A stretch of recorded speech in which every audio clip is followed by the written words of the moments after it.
시청자 여러분 안녕하십니까? VOA 모닝뉴스 시작합니다. 한국의 문재인 대통령이 최근 미국 주간지 타임 인터뷰에서 북한 김정은 국무위원장에 대해 솔직하고 의욕적이며 국제 감각이 있다는 호평을 해 논란입니다. 한국 내 전문가들은 남북 관계를 위한 유화적 신호로 감안하더라도 무리한 호평이라며 큰 도움이 되지 않을 것이라고 분석했습니다. 첫 소식 서울에서 김시영 기자가 전해드립니다. 문재인 한국 대통령이 지난 24일 미국 시사주간지 타임 인터뷰에서 자신도 시간이 많지 않다는 것을 안다면서 지금의 평화는 언제든지 흔들릴 수 있는 취약한 평화라고 진단하고 평화 프로세스에 속도를 내겠다는 뜻을 밝혔습니다. 그러면서 북한 김정은 국무위원장에 대해 매우 솔직하고 의욕적이며 강한 결단력과 국제적 감각이 있다고 평가했습니다. 타임즈는 이런 문 대통령의 발언을 전한 뒤 김 위원장은 고무부와 이복형을 냉혹하게 살해한 바로 그 사람이라는 것을 잊지 말아야 한다고 지적하고 UN 북한인권조사위원회 COI의 2014년 조사 결과를 인용해 김 위원장은 말살, 고문, 강간, 장기적인 기아 유발을 포함한 반인륜 범죄를 주도한 인물이라고 밝혔습니다. 또 여러 전문가들의 시각은 김 위원장에 대한 문 대통령의 변함없는 옹호를 망상으로 보고 있다고 설명했습니다. 한국 내 전문가들은 문 대통령 입장에서 마지막 남북대화 제의 차원일 수는 있지만 무리한 호평이라고 지적했습니다. 다시 한번 정상회담을 마지막으로 한 번 더 하자. 일종의 초청이라고 할 수 있을 것 같습니다. 문재인 대통령은 뭐라고 할까 좀 무리한 발언을 한 셈이죠. 국제사회하고 일반적인 평가하고 그러니까 상당히 어긋나는 일종의 무리한 호평을 해준 건데 이 무리한 호평이라고 하는 것 자체가 김정은 위원장한테는 일종의 추가적인 선물이 되는 거. 박선임 연구원은 이어 북한의 2019년 2월 하노이 회담 결렬 뒤 남북 연락사무소 폭파 등을 지적하면서 본질적으로 비핵화 협상 등 미북 관계 개선 기미가 보이지 않는 상황에서 북한이 한국의 유화적 신호만으로 한국에 대한 태도를 바꿀 가능성은 적다고 분석했습니다. 통일연구원 선임연구위원인 조한범 박사는 문재인 정부의 임기가 얼마 남지 않았다는 점에 주목하면서 북한을 자극하지 않고 인권 등 북한 내부 문제를 중장기 과제로 미뤄둔 것이라고 분석했습니다. 지금 한반도 평화 프로세스의 핵심이 북미 관계고 그중에서도 북미 비핵화 협상이거든요. 북미 비핵화 협상에 지금 진전이 없다면 북한의 태도는 바뀌지 않을 겁니다. 다만 한국 정부의 지금 목표는 다시 북미, 지금 임기가 1년도 안 남은 문재인 정권 임기 하에서 지금 다시 한반도 평화 프로세스 재개, 즉 북미 대화를 재개하는데 북한을 끌어내겠다는 지금 입장이거든요. 이화여대 북한학과의 박원곤 교수는 문 대통령이 딜레마에 빠진 것일 수 있다고 지적했습니다. 북한의 비핵화 의지가 상당히 의심받는 상황에서 현재 상황을 있는 그대로 반영한다면 지난 4년간의 문재인 정부의 대북 정책은 사실상 실패했다는 걸 자인하는 게 돼 한국 정부 입장에서는 받아들이기 힘들 수 있다는 것입니다. 가장 큰 목적은 어떻게든 북한을 자극하지 않고 또 북한의 입장을 수용하는 태도를 통해서 다시 한번 남북관계의 돌파, 개선을 해보겠다라는 것이 현재 문재인 정부의 정책 목표다라고 생각을 합니다. 또 현재 한국 문재인 정부는 한반도 평화 프로세스가 힘을 받는 것으로 느껴졌던 2018년 당시의 기억에 멈춘 것으로 보인다면서 상황에 맞는 유연한 정책이 필요한 시점이라고 지적했습니다. 그러면서 협상에서 밀고 당기기는 기본인 만큼 북한에 대한 무조건적인 수용은 결과적으로 한국 정부의 대북 협상력도 약화시킬 것이라고 박 교수는 지적했습니다. 서울에서 VOA 뉴스 김시영입니다. 국제인권단체인 휴먼 라이츠 워치의 필 로버트슨 아시아 담당 부국장은 한국의 문재인 대통령이 북한 김정은 국무위원장을 솔직하고 국제적 감각이 있는 인물로 평가한 데 대해 북한 정권의 인권 유린을 외면한 것이라고 비판했습니다. 로버트슨 부국장은 25일 VOA에 보낸 성명에서 UN 북한인권조사위원회가 김 위원장의 반인륜적 범죄에 대해 세부 내용을 제시했고 북한 지도부에 대한 국제형사재판 회부를 요구했다면서 그러나 어쩐 일인지 문재인 한국 대통령만 김정은을 가치 있는 지도자로 여기고 있다고 밝혔습니다. 그러면서 다행히도 한국민들은 북한 정권에 대한 문 대통령의 망상을 간파해 왔다면서 김정은은 전 세계 어느 곳에서도 좀처럼 볼 수 없을 정도로 인권을 조직적으로 유린하는 정부를 이끌고 있다면서 김정은은 무자비하고 권력 유지에 도움이 된다고 생각하면 인권을 침해하는 어떤 종류의 잔혹행위도 저지를 준비가 돼 있다는 게 매우 분명하다고 지적했습니다.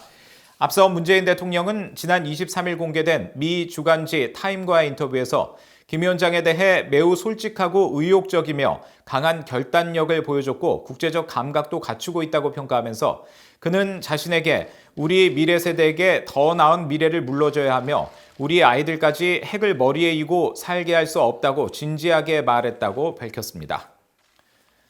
미국 의회에서 한반도 문제를 다루는 일부 의원들은 미국과의 대화 가능성을 일축한 북한의 잇따른 담화에도 바이든 행정부가 대화의 문은 계속 열어둬야 한다는 기존 입장을 거듭 밝혔습니다.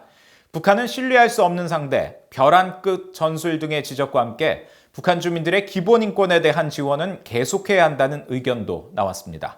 이조은 기자가 취재했습니다. 민주당 소속의 에드워드 마키 상원 의원은 25일 VOA에 북한이 최근 잇따른 담화를 통해 미국과의 대화 가능성을 일축한 데 대해 바이든 행정부는 그래도 대화를 계속 추구해야 한다고 강조했습니다. 북한이 처음에는 테이블로 올 의사가 없더라도 북한과의 외교적 대화보다 좋은 대안은 없다고 말했습니다. 마키 의원은 전임 트럼프 행정부가 북한과의 사진용 외교를 결과로 뒷받침하는 데 실패했다면서 당시 트럼프 행정부는 북한의 핵무기 프로그램을 동결하고 한반도의 긴장을 완화할 수 있는 실용적 조치를 협상할 기회를 저버렸다고 지적했습니다. 마키 의원은 바이든 대통령이 2018년 남북 판문점 선언과 미국 싱가포르 공동성명의 연장선에서 대화의 토대를 다시 구축하려는 노력을 환영한다고 밝혔습니다. 또 김정은 정권과의 관여를 계속 추구하면서 북한 주민들에게 기본적인 인권에 대한 지원을 계속해야 한다고 강조했습니다. 미국 하원 공화당의 영김 의원은 북한의 이번 담화에 대해 북한은 신뢰할 수 없는 협상 상대라는 점이 다시 한번 입증됐다고 말했습니다. 영김 의원은 그러면서 김씨 정권이 다시 관여할 의사가 있다면 미국은 대화의 문을 계속 열어두면서도 북한의 나쁜 행동에 대한 책임을 묻는데 단호한 태도를 취해야 한다고 밝혔습니다. 또 제재 완화는 북한을 협상 테이블로 이끌기 위한 전제 조건이 돼선 안 된다고 강조했습니다. 하원 외교위 공화당 간사인 마이클 맥카울 의원은 북한이 평화 대신 호전성과 고립을 계속 선택하는 것은 실망스럽지만 놀라진 않는다고 말했습니다. 이어 김정은 정권과 중국, 러시아의 독재주의 후원자들은 미국과 우리의 동맹국들을 핵으로 위협하는 벼랑 끝 전술을 쓰고 있다고 비판했습니다. 메카울 의원은 그러면서 이런 벼랑 끝 전술은 상황을 막다른 길로 이끄는 것임을 알아야 한다고 강조했습니다. VA 뉴스 이존입니다. 북한의 핵 고도화에 따른 영내 불안정이 증대하고 있다고 미국과 한국, 일본의 국방 전문가들이 지적했습니다. 전문가들은 북한의 핵 위협이 커짐에 따라 동맹에 대한 미국의 확장 억제력 공약의 신뢰성을 회복하는 것이 무엇보다 시급한 과제라고 말했습니다. 김동현 기자의 보도입니다. 수원김 전 한국 주재 미국 대사관 특별고문은 24일 미국의 민간 연구단체인 카네기 국제평화재단이 주최한 화상대담에서 북한과 중국이 지난 몇 년간 핵 역량의 고도화를 이뤄냈다고 우려했습니다. 김 전 고문은 지난 4년간 미국의 확장 억제력 신뢰성에 대한 우려가 지속되는 동안 일본과 한국은 독자적 재래식 타격체계 개발에 주력해왔다면서 재래식 보복 역량만으로는 북한 등의 핵 위협의 억제에 한계가 있다고 지적했습니다. 앙키판다 카네기 국제평화재단 선임연구원은 한국과 일본의 재래식 타격 역량은 한반도 유서시 큰 도움이 될 수 있다면서도 중요한 건 미국과 잘 조율된 통합된 접근법이라고 말했습니다. 그러면서 미국의 확장 억제력 공약 자체나 노력에는 문제가 없었지만 동맹의 신뢰 확보에 실패했다면서 신뢰 회복이 무엇보다 중요하다고 강조했습니다. I don't see sort of a deficiency in U.S. nuclear assurance for our allies. It was really more a question of the extent to which our political leadership was committed to the defense of Japan and South Korea and under what. 도구치 히데시 일본 국립정책연구대학원 선임연구원은 일본의 경우 독자적인 핵 대응 역량 개발 추구로 우회해서는 안 된다며 미국과 긴밀한 공조 아래 향후 재래식 타격 역량이 영내 억제력 향상에 어떻게 도움이 될지 모색하고 있다고 강조했습니다. 그러면서 일본을 겨냥한 북한의 미사일 발사 능력에 대응한 방어 역량 구축에 주력하고 있다고 밝혔습니다. Also, in order to counter North Korea's satellite missile attacks, Japan's capability to counterattack North Korea's hard targets, such as missile launch sites, would be necessary. 권보람 한국국방연구원 선임연구원은 한국의 독자적 재래식 타격 역량 개발은 북한의 위협이 계속 진화하는 데 따른 독자적 셈법이 작용했다고 설명했습니다. 북한이 수차례 핵실험에 성공하고 고체 연료 기반 미사일을 개발한 데 이어 서울을 직접 타격할 수 있는 단거리 타격 역량을 고도화했다면서 미한 동맹에 의존하지 않는 자주 국방이 필요하다는 인식이 작용한 것으로 분석했습니다. 전문가들은 미국의 확장 억제력 강화를 위해서는 핵기획그룹 같은 다자 간 협의체로 해결될 수 있는 사안은 아니라며 양자 간 소통 강화와 확장 억제력 공약 내용 구체화 등의 노력이 중요하다고 강조했습니다. VOA 뉴스 김동현입니다. 북한이 평양 방어 임무를 맡고 있는 평안남도 순천 비행장에 대한 대규모 확장 공사를 진행하고 있으며 신형 항공기를 배치해 운용할 수 있는 능력을 확보할 것이라고 미국의 민간연구단체가 밝혔습니다.